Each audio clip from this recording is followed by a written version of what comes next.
Welcome back to another edition of the Big Sky Now. This week's Northwest Media panel got Fritz Neighbor, Daily Interlake, Mark Nelke, CDA Press, and Ian Bivona, Columbia Basin Herald. So got the whole squad back in action. Going to be talking some Big Sky football. Was a pretty wild weekend. Had that Montana State, Idaho game. Caught a lot of people's attention. Let's get this one going with the performance of the week. Ian, you're back this week. Why don't we throw it to you to start it out and go around the circle? Yeah, it's pretty hard to go with someone who isn't Joey Mallory at a Portland State with that 6 touchdown performance against Eastern, 241 yards on 23 carries, averaging over 10 yards per carry there. And then he really iced the game away on that late in the game after Eastern cut it to that 6-point game.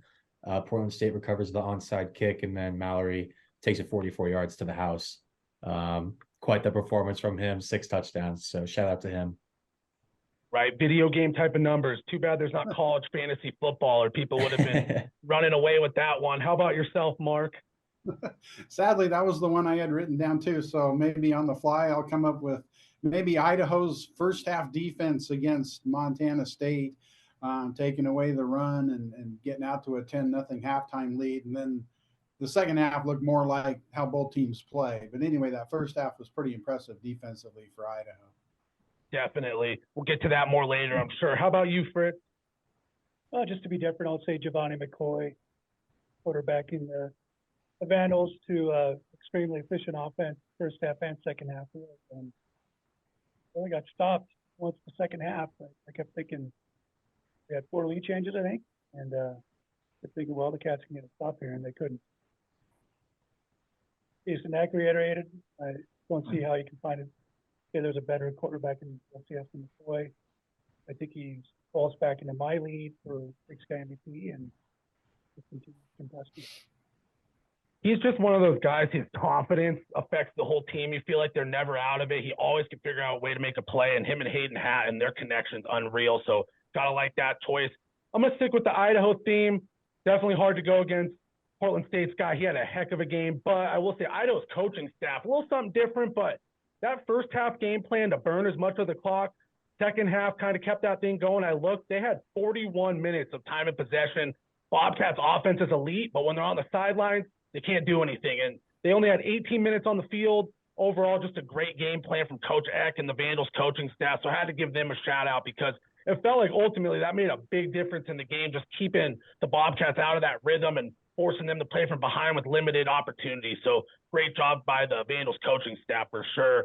I did want to ask you guys this little something interesting. Which stat jumps out at you more? Kind of what Mark already kind of mentioned, that first half defense. But Montana, on one hand, had a dominant performance versus Northern Colorado. They held them to an average of 1.7 yards per play and 94 total yards.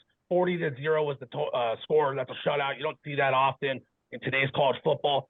That being said, which one impresses you more, that or the Vandals held Montana State to 25 yards of rushing in the first half after 5 straight games of 300 straight yards rushing for Montana State? So the Vandals held the Bobcats to that performance. That's pretty impressive. Just your guys' thoughts. Let's start with Mark and go around. He already kind of mentioned that defense in the first half. Yeah, I mean, that was obviously impressive. You know, Northern Colorado is what, 0-5, 0-8. So I would kind of say what Idaho did to Montana State is what stands out a little more. So yeah, no, hard to argue that. Just both very impressive defensive stats you don't see every day. How about yourself, Britt? Yeah, Idaho was more impressive. I thought it was interesting. I listened a little bit of Brent Vigen's press conference from yesterday, and you know I think they meant to run a little bit more. First two first downs they had were RPOs, and maybe Tommy made a wrong choice one, and maybe didn't hit his guy in the hands in the other one. And 2, 3 and outs is not what you want to do against a confident Idaho team. They looked a lot like they did a year ago in Washington, where they just came in and controlled the clock, controlled possession, I should say. Time of possession can be skewed, as we said again this week, and Bobby Hawkins said before. But they ran so many more plays than the Griz did that it's not even funny, more than 30 more plays. You know, once the Bobcats got going, they were averaging 11 yards a rush. And I thought they maybe could have run it with having 3 timeouts. Could have run it more than once in their last drive. But Idaho played with such confidence and poise at first half. every little mistake is magnified. 10-0 seemed like a not in the time. That's what the way the Vandals control things. Yeah, no, that was the scoreboard might not have showed it, but if you watch that game, it did feel like a dominant performance. Montana State had their moments, and it came down to a missed field goal. But that being said, that was extremely impressive. How about you, Ian, out of those two stats? Might be an easy one, but just thought we'd throw it out there. Just crazy defensive numbers. Yeah, I mean, it's going to be a sweep so far. I'm also going with that 25 rushing yards from Montana State in the first half. I know we talked about the game flow a little bit and how well Idaho controlled the clock, but anytime you can hold an offense like that to 25 rushing yards over that first 30 minutes, that's pretty impressive. I do want to give a little credit there to Montana, though. I mean, anytime you hold, I don't care who you're playing, if you hold someone under 100 yards, that's pretty impressive. So yeah, but I'm good. The more impressive one to me is definitely that Idaho defense. Yeah, the Vandal stat jumps out right off the bat. That's a crazy stat. Like you said, though, I got to agree there, but I will give as well Montana credit. I watched that game, and I was just sitting there thinking, you just don't see a lot of defensive performances like this where you just shut another team out in today's modern era. The Bears, Northern Colorado, not exactly top-tier competition, so you got to take it with a grain of salt. But overall, so many times nowadays, teams put up a couple points in a blowout, get some garbage time scores. It just felt like they never took their foot off the gas. I think that's what was most impressive, just the relentlessness from that Grizzlies defense. So I was impressed, but either one, pretty crazy defensive numbers in today's era of college football, and especially with the Big Sky. So much offense nowadays. It's nice to talk a little defense, so we'll take it. Let's just kind of wrap up the Montana State-Idaho talk. Just kind of any reactions or takeaways from that game that we didn't get to from you guys. Let's start it with Fritz, and then we'll go around. Talking about Idaho still? Yeah, just any last little takeaways or things like that. I thought Jason Eck was pretty hilarious afterwards about the depths of the depths and watching the opposing coach dance on his turf 2 weeks ago.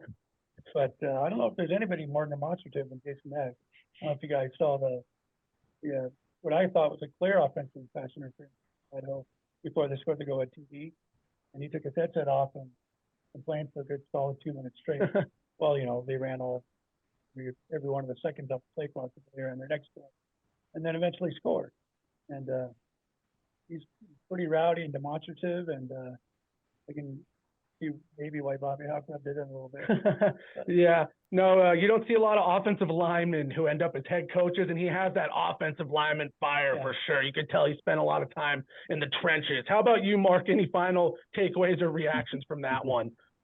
Yeah, well, just kind of piggybacking on, Fritz's friend Jason Eck, I thought on the sideline that I saw that too. I thought that was kind of funny, but I'm sure he's just kind of working the refs. And I don't know if you noticed, I think it was before the last drive or maybe the second half when he was just trying to get the crowd all loud up, all fired up and before that drive. I mean, he's their biggest, they have a PR guy, but he's their biggest PR guy in Moscow. So that's kind of stuff he has to do, and he does it very well. And that's why he's a great fit in Moscow for as long as he's here anyway. So it's too early to say that, but I know the question is kind of like if they meet again in the playoffs, who would be the favorite? And I don't know, you flip a coin. I think they're both very good. I mean, obviously Idaho is very balanced offensively. Montana State likes to run and then pass off of that, and so I don't know if there's a event, where they play the game, if they play again in the dome or if they play, outside where it's 5 degrees. So on the telecast, they were talking about, Ty Gregorak was talking about Montana State has practiced all week in 5-degree temperatures, and then they come in and play in a 70-degree dome. And maybe that's why the first half went why it did. I don't know if that's why it did. It probably had more to do with what Idaho did defensively, just kind of, putting people up and basically daring Montana State to throw. So I think you flip a coin. Two very good teams, and it would be a great rematch. I know. I'm right there with you, Mark. It kind of comes down to those teams meet again, who has home field advantage? Because it feels like they have the slight edge in the battle for sure, because they really are evenly matched, both sides of the ball, so much talent. And Coach Eck, no, I know. The first thing I thought when Fritz was talking about that, he's the kind of guy that they're putting together a little clip to show recruits. This is the kind of coach you're going to come play for. At least he's going to fight for you and kind of get the crowd riled up. He's kind of got an edge to him for sure that you don't always see from head coaches. What about you, Ian? Just final thoughts, takeaways from that matchup? Yeah, I know. I think it was Fritz who mentioned McCoy earlier in our little recap. But I mean, that final drive, just super clutch, getting down the field, getting started with that 19-yard completion off to Hayden Hatton. Super clutch down the stretch and able to pull out that win. And like we just mentioned, I mean, if they end up playing again, it really is just going to come down to whoever gets that home field advantage. Yeah, no doubt. McCoy's one of those guys that feels like he has eyes in the back of his head. He has that sixth sense, always knows how to evade the pressure, get outside the pocket at the right times. I feel like he could play at any level. He's one of those guys with so much talent, no doubt about it. Moving along from that game, I guess my quick takeaway, I will say, we haven't seen Montana State play a lot of close games the last couple years, and I felt like that made a difference. That South Dakota State game earlier this year was a close one. Other than that, they've kind of been steamrolling teams. Sometimes you got to get into those close games, high tensions. You got to make a couple passes to win the game, and they did have their opportunities, but it feels like they haven't been in many of those kind of dogfights the last few years where they've been rolling teams, and maybe that helps prepare them for a deep playoff run, get them ready for the competition, because that's the kind of playoff atmosphere they're going to be in, like they were in the Kibbie Dome, no doubt about it. Moving along, I did want to ask you guys, it feels like in the Big Sky right now, the Bobcats, the Vandals, Sac State, and I'd say Montana are all pretty much locks to make the FCS playoff unless something crazy happens and one of those teams just goes on a terrible skid. I don't see that happening. That being said, do you think any of the following teams are likely to kind of sneak their way into a playoff? You have Portland State at 4-4 overall, NAU's 3-5 overall, Idaho State's 3-5 overall, UC Davis is 4-4. They did get some votes in the most recent poll. And then Eastern Washington at 3-5 overall. Just wanted to get your guys' thoughts. Let's start with Fritz, just if any of those teams have a chance to sneak in a playoff. Yeah, I know the commissioner of Wisterson was saying he was thinking they're going to get 5 or 6 in, but that was for these last couple of weeks. I think we're going to have an Iron 4. Portland State obviously looks good. They do host the Grizzlies the week after this. They seem extremely dangerous. Well, they don't play in front of a big crowd in Hillsborough. That running backs from real. They've had some good games. They've had some punkers too. But I think it's just a real easy, pick 4 there. Got your Mount Rushmore, and then I think the rest, there's enough separation now, but I don't think so. Yeah, no, that's well said. It's interesting because before the season, there was talk about 7 Big Sky teams making the playoffs. So, Mark, your thoughts on that one? Yeah, I don't think any of them will make it. And so it was really hard to try to find one that might. And I guess if anyone might, it might be UC Davis, but it would probably come down to their last game at Sacramento or versus Sacramento State to get there. And I guess I don't think the other ones have a chance. And the other thing is, you have to have 7 Division I wins. Is that a lock, or if you have 6 in a Division II, or if you have 6 Division I? I mean, I don't know if that's the ironclad limit you have to. As ironclad as it used to be. Yeah. No. How about yourself, Ian? No. Well said, Mark. And how about yourself, Ian? Yeah, I agree. I don't think there's a 5th team that's like absolutely a lock at this point. I'm going to agree with Mark. If there is one, I'm leaning kind of towards UC Davis, especially if they get 2 of their last 3 games at home. I'm a big home field advantage guy, and they get Sac State at home that last week of the year. That might come down to it, getting them a playoff berth, but I don't think it's very likely they get in. Yeah, no, it's a tough call right now. I'm kind of on the same boat. UC Davis and Portland State are my 2 teams that I kind of think have the talent. They're right there. They've shown the flashes. They play this week, so I feel like whoever wins that game will have a chance to make a little run. That being said, we'll see what happens. But those are the 2 teams to watch. You guys mentioned the Sac State UC Davis matchup. Portland State plays the Griz. That's kind of their game. If somehow they knock off the Griz, then you could really open the door to it. But right now, it feels like all of a sudden it's about 4 teams have a great shot at making the playoff, and after that, it's going to take some real things getting interesting. So just something to bring up, because like I said, there was a time that we were talking maybe 6, 7 teams make the playoffs. So it's kind of the parity of the conference has shown itself. Everyone's beating themselves up kind of, so that makes a big difference. I did want to ask you guys, speaking of parity and kind of the rankings, this kind of rolls right into it. Big Sky, the 4 teams we're just talking about, they're all top 10 in the FCS stats perform poll. Idaho's 3, Montana's 4, Montana State is 6, and Sac State's 7. UC Davis receiving votes.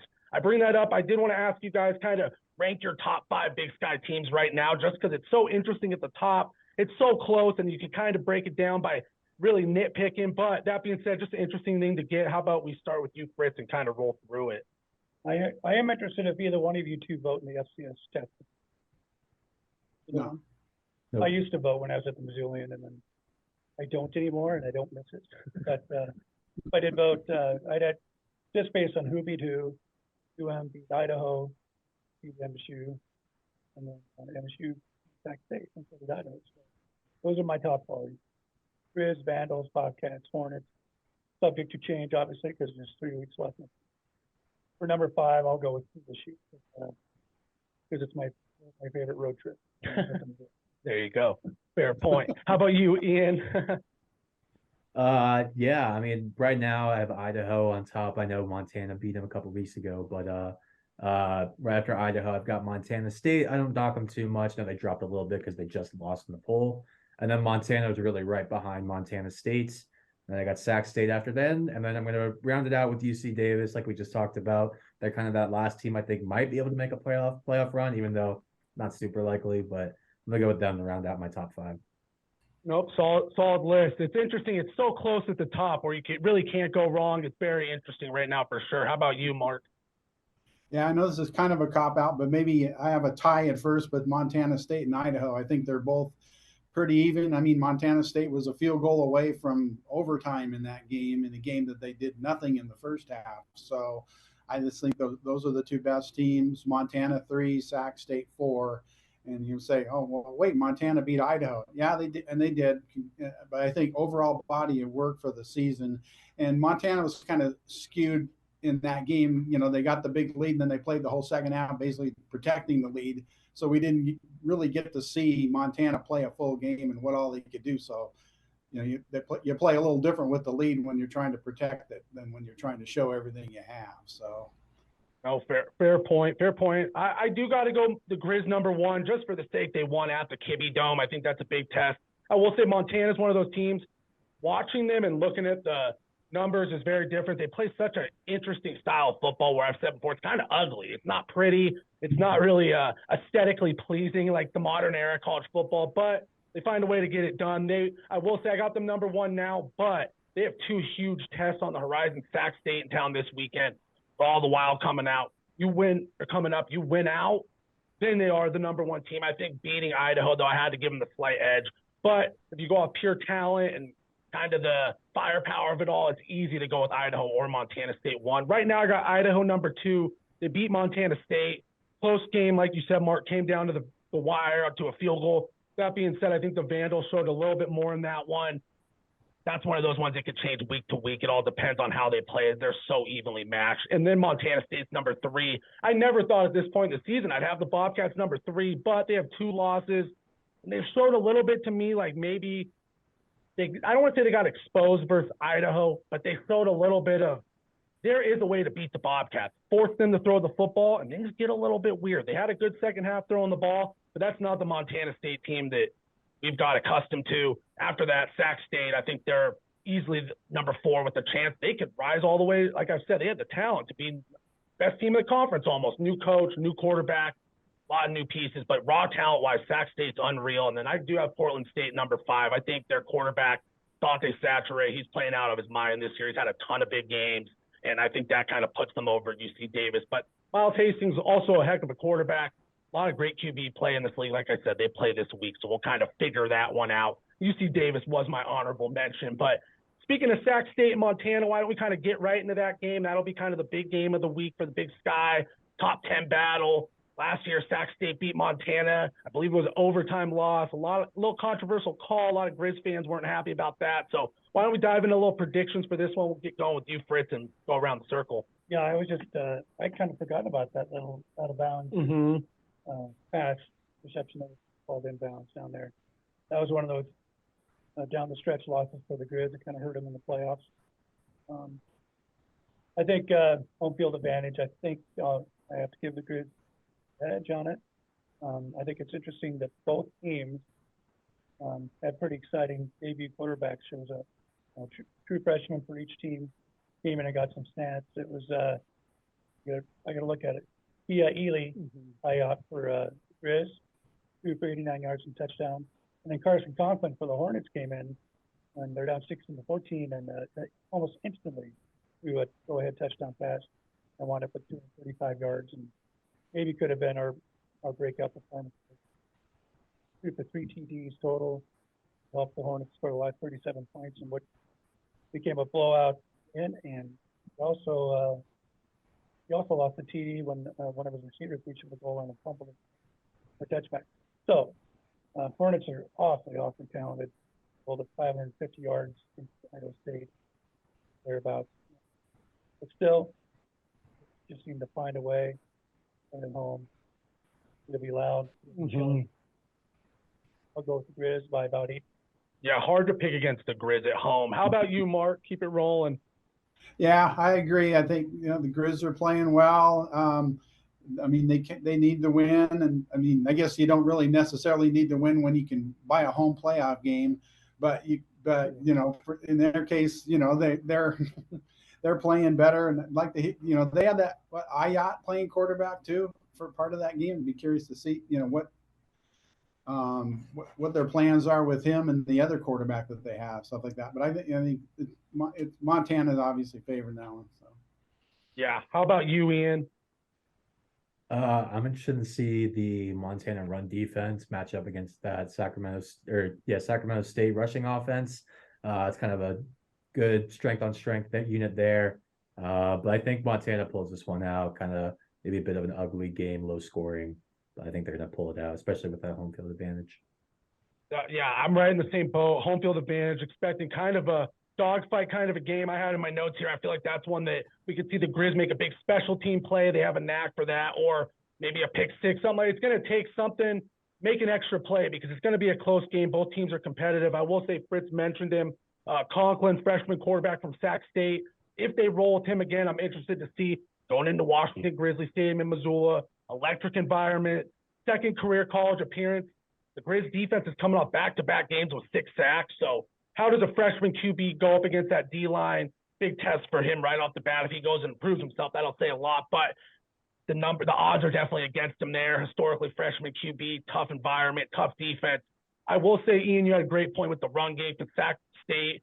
They showed a lot of flashes on the ground that Montana State lost a few weeks ago. When they get it going, they can run the heck out of the football. So I think it'll be a battle of who has a better run game and who's better around the front seven. So that's going to be a good game. Really excited for that one, no doubt about it. I did want to get your guys' kind of final predictions for the best of the rest. You could say no, some good games still. We have NAU at Montana State, Idaho at Northern Colorado, should be a blowout. Cal Poly at Eastern Washington, Weber State at Idaho State, and Portland State at UC Davis. Just any final predictions for this week or kind of things to look forward to? Anything? Let's start with you, Mark, and we'll wrap it up.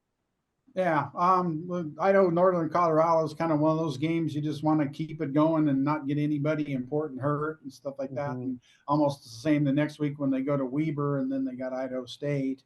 Cal Poly at Eastern obviously is the former Eastern coach against the coach that was on his staff, Aaron Best, and stuff like that. So what was the other one? Weber, Idaho State. It's kind of weird if you would never look at this game and say, hey, Idaho State should win this game. I mean, if you said that at the beginning of the season, people say, what? Wait, what? But this is the kind of game, if Idaho State wants to be a factor one of these years, is, this is the game they got to win. And almost kind of the same with Portland State, UC Davis. That's a good chance for them to make a statement too. Yeah, no doubt. I'm glad you mentioned Idaho State. I was kind of thinking that too. This is a chance to take care of business versus a struggling Weber team and kind of turn the tide and prove that you are on that right track. But let's go around. How about you, Fritz? Any things to look forward to? Any kind of predictions for the week? Well, I think it's notable that Montana State went to Flagstaff last year and really had a heck of a time winning that game. The Lumberjacks I thought they'd found their own freshman quarterback. They got to play against the Griz and beat them. 28-14. Now they've switched quarterbacks again. They played 3 now. They made a halftime switch last week. I kind of wish they had RJ Martinez back, and he's over at Baylor being their number 3.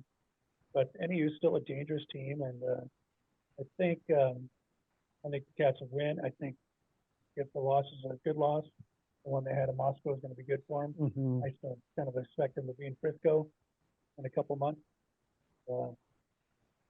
As for the rest, I think Eastern over Cal Poly.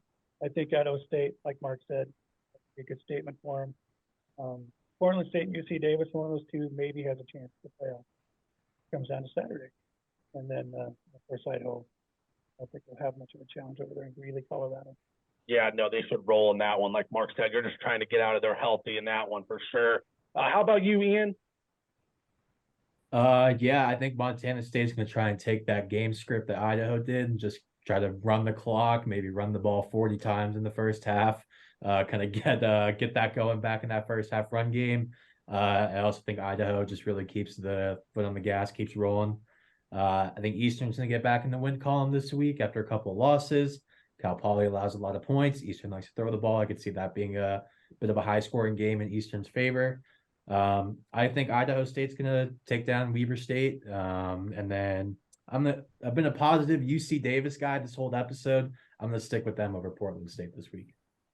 Oh, sticking with the theme. Got to stay consistent. Yeah. No, I feel that. No, good stuff, guys. I agree with Fritz that NAU at Montana State game could quietly be kind of interesting, where last year they did play them really tough. The Lumberjacks seem like they've been playing up to competition this year, where they might not beat the teams they should beat, but when they play a good team, they seem to really bring it.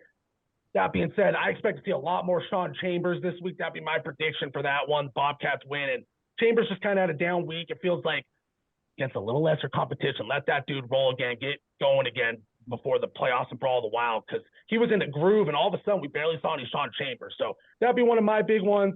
I will say the Idaho State game, I'm really excited to see if they can beat a team they should beat. That's kind of been a theme on this show. It's like it's easy to go and win up a game or play out of your mind, but doing it week to week, the consistency is hard. So Cody Hawkins' offense has been unreal. So I think they can beat Weber State. That should be a fun one. And Pocatello. And last game you guys kind of mentioned, UC Davis, Portland State. I will say that's going to be a fun one because the winner of that at least has a chance to make the playoffs. So they're probably both going to leave it all on the line. I give a slight edge to Portland State in that one. But no, awesome stuff, guys. If there's any other Big Sky action you want to throw out there this week, if not, always a pleasure. But hey, thank you to everybody watching at home. The Big Sky Now media panel back at it again. You guys have a great one, and thank you guys for joining.